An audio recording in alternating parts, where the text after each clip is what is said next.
White ऑक capital अपना एक नया एनएफओ लॉन्च करने जा रहा है, जो कि है व्हाइट ऑक capital multi asset allocation fund. ये एनएफओ 3 मई को ओपन हो जाएगा और 10 मई को क्लोज हो जाएगा। अगर आपको मार्केट की टेंशन के बिना एकदम डिसेंट रिटर्न चाहिए तो आप इस फंड से अपना इन्वेस्टमेंट करना स्टार्ट कर सकते हैं। इस फंड के अंदर 4 टाइप के एसेट्स रहने वाले हैं, जैसे कि इंडियन इक्विटी, जो हम सबको पता है कि वेल्थ क्रिएशन के लिए बहुत ही ज़्यादा ज़रूरी है। दूसरा यहाँ पर एसेट रहने वाला है गोल्ड। गोल्ड जो है वो हमें इन्फ्लेशन के अगेंस्ट में एज ए हेज काम करता है। तीसरा यहाँ पर एसेट रहने वाला है डेट। डेट हम सबको पता है कि ये जब भी मार्केट अनस्टेबल होता है उस समय हमें रिलेटिवली बहुत ही स्टेबल रिटर्न प्राप्त करके देता है। और चौथा है यहाँ पर फॉरेन इक्विटी। फॉरेन इक्विटी के अंदर जैसा हमें ग्रोथ देखने को मिल रहा है उसको कैप्चर करने के लिए यहाँ पर फॉरेन इक्विटी को भी शामिल किया गया है। अब हम एक सिनेरियो को समझते हैं। मार्केट के अंदर 4 टाइप के फेज होते हैं। स्लो डाउन, उसके बाद आता है रिसेशन, उसके बाद आता है रिकवरी और उसके बाद आता है बूम। उसके बाद फिर से स्लो डाउन आता है। ये साइकिल इसी तरीके से चलता रहता है। स्लो डाउन के अंदर क्या होता है, उस समय इन्फ्लेशन बहुत ही तेज़ी से बढ़ रहा होता है और रियल एस्टेट के जो प्राइस है वो बहुत ही तेज़ी से गिर रहे होते हैं। इस समय काम आता है गोल्ड और कैश। गोल्ड और कैश हमें स्लो डाउन से बचाता है। दूसरा फेज आता है रिसेशन का। रिसेशन के अंदर इंटरेस्ट रेट बहुत ही तेज़ी से गिर रहे होते हैं। इस समय यहाँ पर बॉन्ड जो है वो आउट परफॉर्म कर रहा होता है, मतलब हमारे पोर्टफोलियो के अंदर ये स्टेबिलिटी का काम करता है। तीसरा फेज आता है रिकवरी का। रिकवरी के अंदर यहाँ पर रियल एस्टेट के प्राइस बहुत ही तेज़ी से बढ़ रहे होते हैं और इन्फ्लेशन जो है वो बहुत ही तेज़ी से कम हो रहा होता है।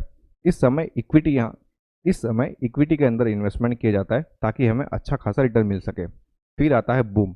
यहाँ पर शेयर मार्केट बहुत ही तेज़ी से भागता है जिसका कोई हिसाब नहीं होता है। उस समय कमोडिटी के प्राइस जो है वो बहुत ही तेज़ी से बढ़ रहे होते हैं और साथ में इंटरेस्ट रेट जो है वो भी बहुत ही तेज़ी से बढ़ रहे होते हैं। इस समय यहाँ पर कमोडिटीज़ में इन्वेस्टमेंट करके यहाँ पर अच्छा खासा रिटर्न प्राप्त किया जाता है। इस फंड के अंदर अक्रॉस द एसेट क्लासेस यहाँ पर इन्वेस्टमेंट किया जाएगा। यहाँ पर जो domestic equity, foreign equity, gold और फिक्स्ड इनकम जैसे एसेट्स के अंदर यहाँ पर इन्वेस्टमेंट किया जाएगा।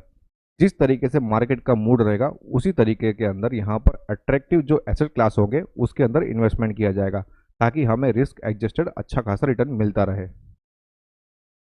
यहाँ पर कौन से एसेट क्लास का कितना यहाँ पर वेटेज रहने वाला है वो मैं आपको बताता हूँ। डोमेस्टिक इक्विटी के अंदर यहाँ पर मिनिमम 15% से लेके 45% जितना एसेट लोकेशन करने वाले हैं। गोल्ड के अंदर यहाँ पर मिनिमम 10% से लेके मैक्सिमम 40% जितना एसेट लोकेशन करने वाले हैं।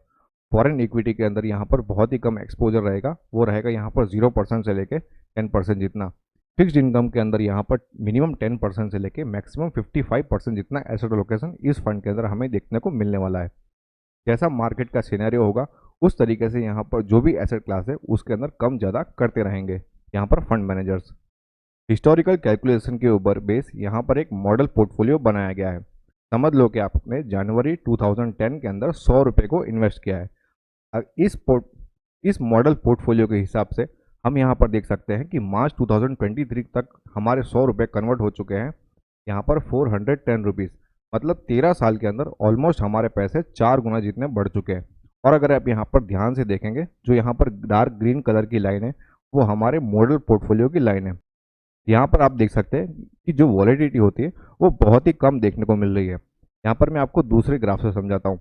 यहाँ पर आप क्लियरली देख सकते हैं कि जो दूसरे अलग अलग एसेट क्लासेस है उसकी वॉलेटिलिटी कैसी है और यहाँ पर हमारा जो मॉडल पोर्टफोलियो है जो कि डार्क ग्रीन लाइन से डिनोट किया गया है उसमें वॉलेटिलिटी कितनी कम है।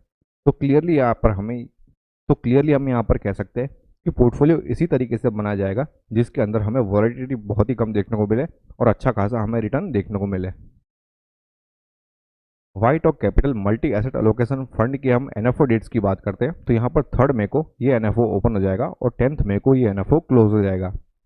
अगर इस फंड के बेंचमार्क की बात करें तो यहाँ पर S&P BSE 500 TRI के अंदर 40% जितना एसेट एलोकेशन रहने वाला है।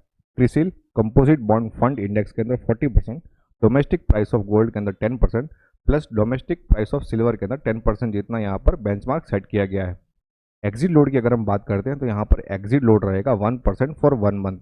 अगर आप अपने पैसों को विद इन 1 मंथ के अंदर अगर आप रिडीम करते हो तो आपको 1% जितना एग्जिट लोड लगेगा। 1 मंथ के बाद अगर आप अपने पैसों को रिडीम करते हो तो आपको किसी भी तरीके का एग्जिट लोड नहीं लगने वाला है। NAV यहाँ पर 10 रहने वाला है और एक्सपेंस रेशियो जैसे ही ये फंड लॉन्च हो जाएगा वैसे ही आपको पता चल जाएगा।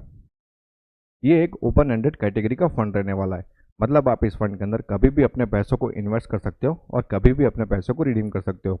ये रेगुलर और डायरेक्ट दोनों ही मोड के अंदर अवेलेबल रहेगा। इसमें ग्रोथ और डिविडेंड दोनों ही ऑप्शंस देखने को मिलेंगे। अगर आपको अपना इन्वेस्टमेंट स्टार्ट करना है तो आप एसआईपी, लमसम, एसडब्ल्यूपी या स्ट्रिप चारों में से किसी भी मोड में अपना इन्वेस्टमेंट स्टार्ट कर सकते हैं।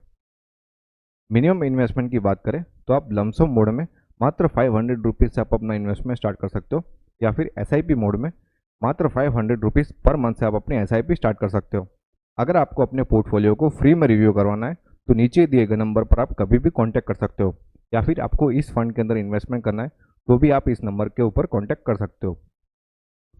डिस्क्रिप्शन में मैंने एक लिंक दिया हुआ है, वहाँ पर आप क्लिक करके इस फंड के अंदर इन्वेस्टमेंट करना स्टार्ट कर सकते हो। इस फंड के अलावा आप यहाँ पर insurance, FD, pre IPO, PMS और डिवेंचर्स जैसे अलग अलग ऑप्शंस को भी चेकआउट कर सकते हो। इस फंड के दो फंड मैनेजर्स रहने वाले हैं। पहले हैं चिराग पटेल, जो कि एक सीएफ है जिनको 16 साल से भी ज़्यादा का एक्सपीरियंस है। दूसरे फंड मैनेजर यहाँ पर रहने वाले हैं मनोज जैन, जिनको 15 साल से भी ज़्यादा का एक्सपीरियंस है। अब मेरा क्या मानना है इस फंड के बारे में, वो मैं आपको बताता हूँ। अगर आपको कोई सेफ इन्वेस्टमेंट ऑप्शन चाहिए तो इस फंड के अंदर इन्वेस्टमेंट करके आप अपना इन्वेस्टमेंट स्टार्ट कर सकते हो। ये फंड लॉन्ग टर्म और शॉर्ट टर्म के लिए दोनों के लिए सही रहने वाला है। इस फंड के अंदर बहुत सारे अलग अलग टाइप के एसेट क्लासेस होने के कारण इसके अंदर हमें वॉलेटिलिटी भी बहुत ही कम देखने को मिलेगी। अगर आपने और भी कहीं पर भी इन्वेस्टमेंट किया हुआ है तो इस फंड के अंदर आप इन्वेस्टमेंट करके अपने पोर्टफोलियो को डाइवर्सिफाई कर पाओगे। अगर आपको इन्वेस्टमेंट के रिगार्डिंग किसी भी तरीके के क्वेश्चन है तो आप हमें टेलीग्राम, ट्विटर और इंस्टाग्राम पर फॉलो करके अपने क्वेश्चंस को पूछ सकते हैं। मैंने अपना नंबर भी साथ में दिया हुआ है, वहाँ पर आप कभी भी कांटेक्ट कर सकते हैं। होप ये वीडियो आपको पसंद आया होगा। अगर ये वीडियो आपको अच्छा लगा तो लाइक करो, शेयर करो और सब्सक्राइब करो। Thank you.